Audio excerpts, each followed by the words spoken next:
Assalamualaikum warahmatullahi wabarakatuh. Perkenalkan, nama saya Acep Ahmad Ruhyat.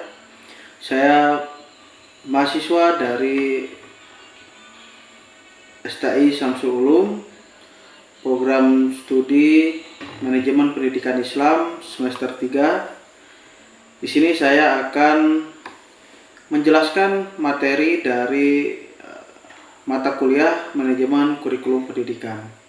Yang terhormat Bapak Ulil Azmi, SPDI, MPDI, selaku dosen pengampu mata kuliah Manajemen Kurikulum Pendidikan. Di sini saya akan menjelaskan materi terakhir dari mata kuliah Manajemen Kurikulum Pendidikan yang berjudul Hidden Kurikulum dalam Pembelajaran. Di sini ada 4 pembahasan yang akan saya bawakan, yaitu yang pertama, definisi dari Hidden Kurikulum dan pembelajaran itu apa. Kita harus mengetahui dari definisinya itu apa, Hidden Kurikulum ini. Selanjutnya, fungsi Hidden Kurikulumnya apa saja fungsinya, ya. Yang ketiga, manfaatnya seperti apa untuk kita sebagai pelaku di dalam kurikulum ini. Dan yang terakhir, dimensi Hidden Kurikulum ini bagaimana menurut para ahli. Baik, langsung saja ke penjelasan pertama, yaitu definisi dari Hidden Kurikulum. Bahwa Hidden Kurikulum ini terdiri dari 2 kata. Yang pertama itu Hidden Kurikulum secara etimologi, yang dimana kata hidden itu berasal dari bahasa Inggris. Hide yang berarti tersembunyi atau terselubung. Lalu sedangkan istilah dari kurikulum ini sendiri adalah sejumlah mata pelajaran dan pengalaman belajar yang harus dilalui oleh siswa demi menyelesaikan tugas pendidikan.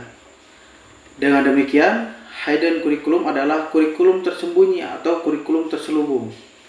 Nah, maksud tersembunyi atau terselubung ini di sini adalah kurikulum ini tidak tercantum dalam kurikulum ideal. Meskipun demikian, kurikulum ini memiliki adil dalam pencapaian tujuan pendidikan. Nah, jadi di sini Hidden Kurikulum itu artinya hidden tersembunyi atau kurikulum tersembunyi atau terselubung, yang dimana kurikulum ini tidak tercantum dalam kurikulum idealnya, ya. Meskipun demikian, kurikulum ini juga memiliki adil dalam pencapaian tujuan pendidikan. Lalu selanjutnya, fungsi dari Hidden Kurikulum. Apa saja fungsinya Hidden Kurikulum ini, kurikulum tersembunyi ini? Nah, fungsi dari Hidden Kurikulum dalam memperkuat ketidaksamaan sosial dengan mendidik siswa dalam berbagai persoalan dan perilaku menurut kelas dan status sosial mereka. Nah, di sini ada 3 unsur yang harus ada dalam kurikulum tersembunyi. Apa saja 3 unsur ini? Ya, yang pertama itu dinamika kelasnya. Seperti apa? Ya kan, ya, interaksi antara guru dan siswa, ya. Yang dimana interaksi guru atau siswa kalau sebelumnya itu kaku, dan sekarang dengan adanya kurikulum tersembunyi ini, interaksi antara guru dan siswa itu lebih rileks, ya, gitu. Dan relasi kuasa. Nah, kurikulum tersembunyi ini memperlihatkan pembelajaran sikap, norma, kepercayaan, nilai dan asumsi yang sering diekspresikan sebagai aturan, ritual atau peraturan. Nah, jadi demikianlah fungsi dari kurikulum tersembunyi ini. Baik, selanjutnya, manfaat dari Hidden Kurikulum ini apa aja? Ya, di sini saya mencantumkan ada 6. Yang pertama itu pembentukan nilai dan etika, yang dimana hidden curriculum ini membentuk nilai dan etika siswa atau guru di dalamnya. Lalu yang kedua, pengembangan keterampilan sosial, ya, mengembangkan keterampilan sosial yang dimana kita sebagai makhluk sosial, kita dituntut untuk terampil dalam hubungan satu sama lain. Yang ketiga, persiapan untuk masyarakat. Nah, gimana persiapan untuk masyarakat? Ketika kalau misalnya kita ambil contoh dari siswa, ya, kita setelah lulus, kita dipersiapkan untuk apa? Untuk siap dalam nanti hidup dalam bermasyarakat. Baik itu nanti hidup bermasyarakat kita kalau misalnya kita dalam pendidikan, kita diajarkan bagaimana caranya memimpin doa, bagaimana caranya jadi imam, bagaimana caranya azan. Nah, kita sudah dipersiapkan. Ketika nanti sudah terjun di dalam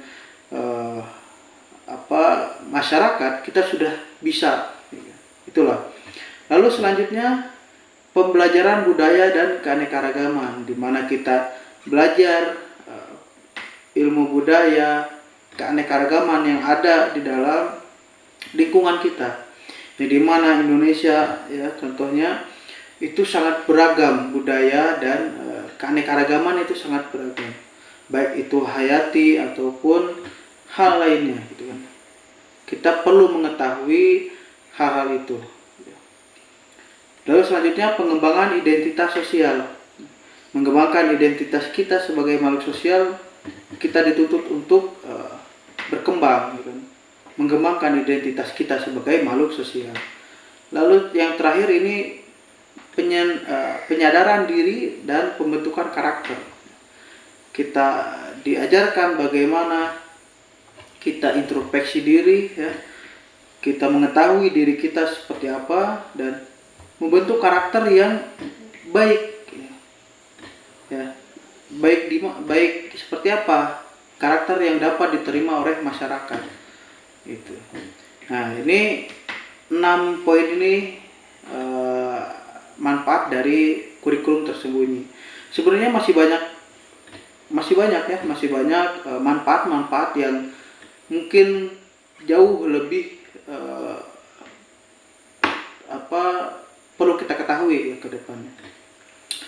Dan selanjutnya yang terakhir, dimensi dari hidden curriculum ini seperti apa, ya? Ya, menurut Jen Blantin dalam Kasuita, di situ mengatakan bahwa hidden curriculum terbentuk dari 3 R. Apa aja 3 R ini, ya, yang sangat penting untuk dikembangkan? Apa aja, ya? Yang pertama itu rules. Nah, apa itu? Aturan. Yang dimana sekolah harus menciptakan berbagai aturan untuk menciptakan situasi dan kondisi yang kondusif untuk belajar. Nah, ya, gimana di sekolah ini harus menciptakan berbagai aturan untuk apa? Untuk menciptakan kondisi atau situasi sekolah yang kondusif dan ya, untuk apa? Untuk belajar. Lalu yang kedua apa? Yang kedua apa? Regulation atau kebijakan. Ya, sekolah harus membuat kebijakan yang mendukung terhadap tercapainya tujuan dari pembelajaran itu sendiri. Ya. Kebijakan tersebut tidak hanya bersangkutan terhadap siswa, tetapi apa? Perlu dibuat kebijakan untuk semua komponen sekolah. Tentunya dengan formulasi yang berbeda. Ya. Harus ada kebijakan, ya, rules, regulation, ya, dalam sekolah. Lalu yang terakhir, yang terakhir apa? Continuous atau continue. Apa itu? Sekolah harus menerapkan segala kebijakan dan aturan secara terus-menerus dan adaptif. Tujuannya apa? Agar kebijakan tersebut dapat diterima dengan baik dan terus dilaksanakan. Nah, jadi dimensi hidden curriculum ini atau ya kurikulum tersembunyi ini harus continue, ya.